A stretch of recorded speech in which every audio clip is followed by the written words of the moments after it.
బ్రహ్మదేవుడి దగ్గర విశ్వకర్మ అనే ఒక మహానుభావుడు ఉన్నాడు. ఈ విశ్వకర్మ సకల దేవత ఆయతనములను నిర్మాణము చెయ్యడంలో ఘనుడు. ఆయన మయబ్రహ్మ ఉన్నాడు. ఆయన ఎక్కువగా రాక్షసుల భవనాలు నిర్మాణం చేస్తూ ఉంటాడు. ఆ విశ్వకర్మ కుమారుడు ఊర్ణనాభి అని ఒకడు ఉన్నాడు. ఊర్ణనాభుడు వాడి పేరు. ఈ ఊర్ణనాభుడు అన్నవాడు ఏం చేశాడు?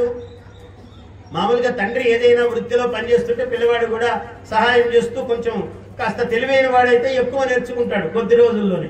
వీడు కొంచెం అతి మేధ కలిగిన వాడు, పిల్లవాడు చాలా చురుకైన వాడు. వీడు కొంచెం ఈ సృష్టి మర్మం అంతా బాగా తెలుసుకుంటున్నాడు. ఓ రోజు పిల్లవాడు కదా అతిశయము చేత బ్రహ్మ దగ్గరికి వెళ్ళాడు. సృష్టి మీరు చేస్తున్నారు తాతగారు, బాగానే ఉంది, నేను కూడా చేస్తాను అన్నాడు.